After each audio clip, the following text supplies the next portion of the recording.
नमस्कार, आप देख रहे हैं लाइव टीवी समाचार और मैं हूं आपके साथ राहुल मौर्य। आइए रुख करते हैं हेडलाइंस की ओर।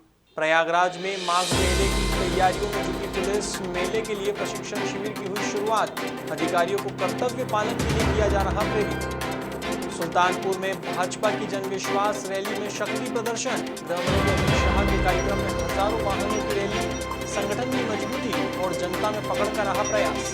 कोटा में अवध केसरी सेना का धरना प्रदर्शन लगातार जारी, गन्ने का भुगतान न होने पर सेना ने दिया धरना, प्रधान और जिला पंचायत सदस्यों पर साधा निशाना। अब खबरें विस्तार से। प्रयागराज में मंगलवार को माघ मेले के लिए प्रशिक्षण शिविर की शुरुआत हुई है। Reserve police lines Magh Mela Prayagraj के मानसरोवर सभागार में इसका आयोजन किया गया। अपर पुलिस महानिदेशक प्रेम प्रकाश आईपीएस ने फीता काट कर उद्घाटन किया है और मां सरस्वती के सम्मुख दीप प्रज्वलित करते हुए प्रशिक्षण शिविर का शुभारंभ किया।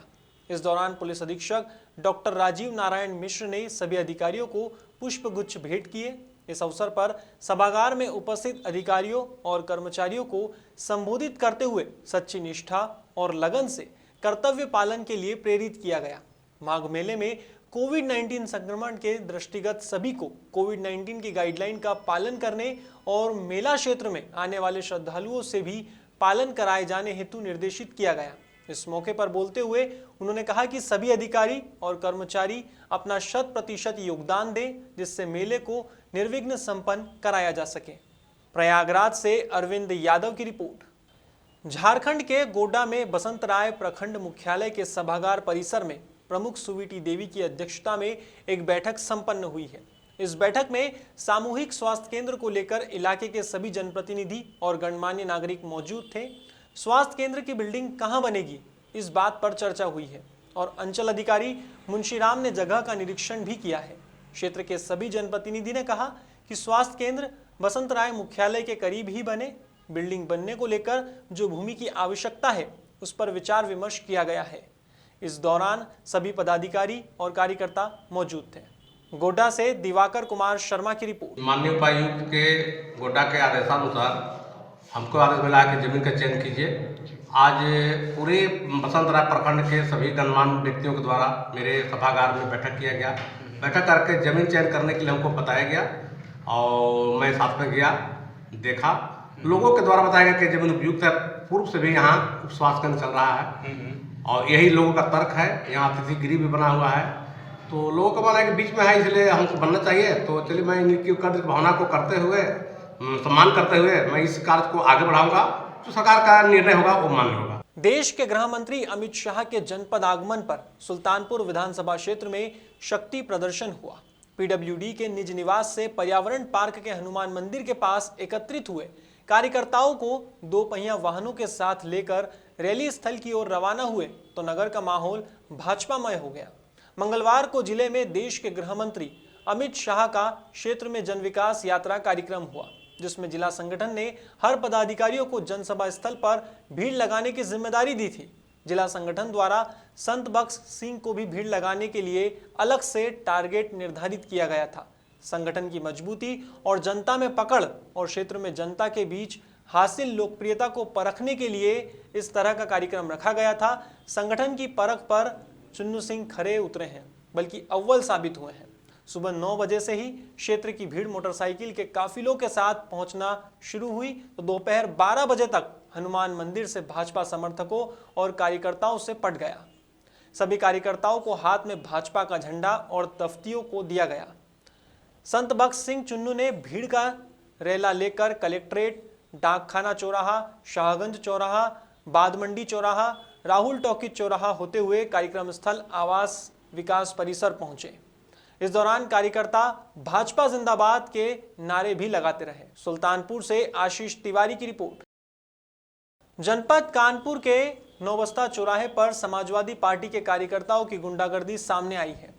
बीजेपी की रैली से लौट रही गाड़ियों को समाजवादी कार्यकर्ताओं ने ईंट और पत्थरों से क्षतिग्रस्त किया है।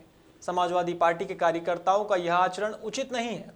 कानपुर प्रशासन से मांग की गई है कि मामले को संज्ञान में लेते हुए अपराधियों पर तत्काल उचित कार्यवाही की जाए। कानपुर से आयुष शुक्ला की रिपोर्ट। कटरा पुलिस ने मंगलवार को मादक पदार्थ की तस्करी करने वाले 2 अंतरजनपदीय तस्करों को गिरफ्तार किया है। पुलिस को तस्करों के कब्जे से 3 करोड़ की मार्फिन बरामद हुई है। पुलिस अधीक्षक एस आनंद ने जानकारी देते हुए बताया कि थाना कटरा पुलिस ने मुखबिर की सूचना पर कार्यवाही की और बीती रात सरकारी अस्पताल के पास नहर पटरी से मोटरसाइकिल सवार 2 मादक पदार्थ तस्करों को गिरफ्तार किया है। पुलिस को तस्कर के कब्जे से 700 ग्राम मार्फिन बरामद हुई है। पकड़े गए तस्कर खालिद जनपद बरेली के थाना फरीदपुर क्षेत्र के मोहल्ला बक्सरिया और मोहम्मद फैज थाना किला क्षेत्र के मोहल्ला बाबरगंज का रहने वाला है। उन्होंने बताया कि बरामद मार्फिन की कीमत अंतर्राष्ट्रीय बाजार में करीब 3 करोड़ रुपए है। एसपी ने बताया कि तस्कर जनपद बरेली के थाना बारादरी क्षेत्र निवासी सानू से मार्फिन खरीदकर अच्छी कीमत में हाईवे किनारे बने होटल ढाबों पर सप्लाई कर देते थे। शाहजहांपुर से राकेश सिंह चौहान की रिपोर्ट। मादक पदार्थों की तस्करी करने वाले गिरोहों के विरुद्ध निरंतर चल रही कार्रवाई के क्रम में कल थाना कटरा को एक महत्वपूर्ण सफलता प्राप्त हुई। उनके द्वारा कल मुखबिर की सूचना पर 2 व्यक्तियों को गिरफ्तार किया गया, जिनके कब्जे से कुल 700 ग्राम मॉर्फिन बरामद हुई है, जिसकी अंतर्राष्ट्रीय कीमत लगभग 3 करोड़ रुपए है। ये दोनों जो अभियुक्त हैं, इनके नाम खालिद और मोहम्मद फैज़ हैं और दोनों ही जनपद बरेली के रहने वाले हैं। इनसे गहन पूछताछ किए जाने पर इनके द्वारा कई ऐसे तथ्य बताए गए जिनके आधार पर अग्रिम कार्रवाई की जा रही है। इन दोनों के विरुद्ध थाना कटरा में सुसंगत धाराओं के अंतर्गत अभियोग पंजीकृत कर विवेचनात्मक कार्रवाई हो रही। अंबेडकर नगर के शहजादपुर में छोवनिया गांव पड़ता है। यहां रहने वाली अनु अग्निहोत्री ने फिल्म इंडस्ट्री में अपना जलवा बिखेरा है। अनु अग्निहोत्री एक साधारण परिवार से ताल्लुक रखती है। अनु ने अपनी मेहनत और लगन के बल पर यह साबित कर दिया है कि कोई भी काम नामुमकिन नहीं होता है। अनु अग्निहोत्री ने बताया कि वैसे तो उन्होंने फिल्मी दुनिया में बहुत पहले ही कदम रखा था, लेकिन जब उनकी मुलाकात फिल्म इंडस्ट्री के जाने माने डायरेक्टर मुख्तार अहमद से हुई तो बुलंदियों को 4 चांद लग गए। बता दें, अनु ने डायरेक्टर मुख्तार अहमद के साथ पार्टनरशिप में मिट्टू कल्पना के बैनर तले काम किया है। हाल ही में उनकी बनाई गई पिक्चर दिल में हिंदुस्तान की शूटिंग खत्म हुई है और यह पिक्चर जल्द ही रिलीज होने वाली है। अंबेडकर नगर से संतोष सिंह की रिपोर्ट। हाल ही में गृह मंत्री अमित शाह बनारस पहुंचे हैं। यहां काशी में बीजेपी पदाधिकारियों के साथ गृह मंत्री आगामी चुनाव को लेकर बैठक करेंगे और रूपरेखा तैयार करेंगे। इस दौरान काशी विश्वनाथ धाम और संकट मोचन मंदिर में दर्शन के लिए पहुंच सकते हैं। ऐसे में प्रशासन ने सुरक्षा भी बढ़ा दी है। वाराणसी से अजीत कुमार की रिपोर्ट। गोंडा में किसानों के गन्ना भुगतान न होने पर अवध केसरी सेना का धरना प्रदर्शन लगातार जारी है। देखने में आया कि इस धरना प्रदर्शन में जनपद के कई जनप्रतिनिधि मौजूद थे, लेकिन सत्ता पक्ष के किसी भी नेता की मौजूदगी नहीं थी। बता दें, कुंदुरखी बजाज चीनी मिल पर भी हजारों किसानों ने जमकर प्रदर्शन किया है। इस मौके पर अवध केसरी सेना के राष्ट्रीय अध्यक्ष नीरज सिंह ने किसानों को संबोधित करते हुए कहा कि प्रधान और जिला पंचायत सदस्य कितनी भी कोशिश कर ले, लेकिन किसानों के हक को बजाज चीनी मिल से लेने से नहीं रोक पाएंगे। नीरज सिंह की माने तो गोंडा के सभी किसान ग्राम प्रधान और जिला पंचायत सदस्यों को थूक रहे हैं। ऐसे में यह आंदोलन कभी भी असफल नहीं होगा। किसानों को उनका हक जरूर मिलेगा। Bureau report. विदिशा में 21 साल की रामकली एक अज्ञात बीमारी से जूझ रही है। इस बीमारी की वजह से रामकली बोलने, खाने और चलने से पूरी तरह से लाचार हो गई है। पीड़िता के इलाज के लिए परिवार वालों ने शासन से लेकर प्रशासन तक सभी से गुहार लगाई थी, लेकिन कहीं भी सुनवाई नहीं हुई। ऐसे में इस संबंध में लाइव टीवी समाचार ने खबर को प्रमुखता से दिखाया था और मंगलवार को अब इस खबर का असर होते हुए भी दिखा है। आरबीएस की एक महिला डॉक्टर रामकली के घर पहुंची है और जांच की है। अब जांच के दौरान दिव्यांगता का प्रमाण पत्र 30% से बढ़ाकर 70% दिव्यांग का सर्टिफिकेट बनाने की बात हुई है। वहीं क्षेत्र में इसी तरह के 4 अन्य बच्चे भी मिले हैं जो दिव्य की श्रेणी में आते हैं। फिलहाल सभी की जांच की गई है। अब गौर करने वाली बात यह है कि जिला मुख्यालय पर कई बीमारियों के डॉक्टरों की फौज है। स्वास्थ्य विभाग चाहता तो रामकली के लिए विशेषज्ञ की टीम भेज सकता था, लेकिन ऐसा नहीं हुआ। जिला मुख्यालय पर कई बीमारियों के डॉक्टरों की फौज होने के बावजूद रामकली के इलाज के लिए विशेषज्ञ नहीं बल्कि एक महिला डॉक्टर आई। इसी तरह शासन प्रशासन भी पीड़ित परिवार की मदद कर सकता था, लेकिन ऐसा नहीं हुआ।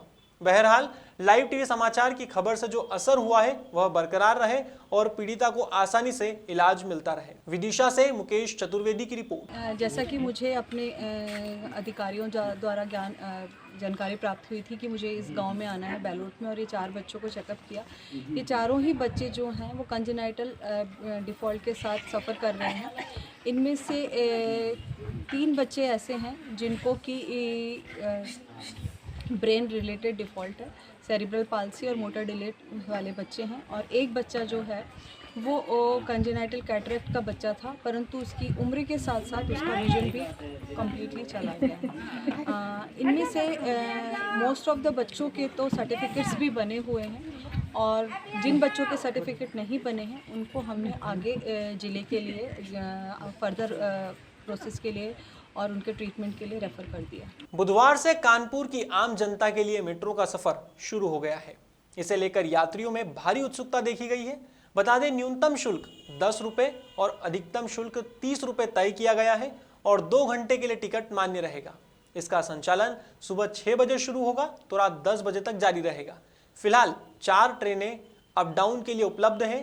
कुछ दिनों बाद गुजरात के सांवली से 2 और मेट्रो ट्रेनें यहां पहुंचेगी। फिलहाल खबरों में बस इतना ही, लेकिन ताज़ा खबरों के लिए बने रहिए लाइव टीवी समाचार के साथ। नमस्कार।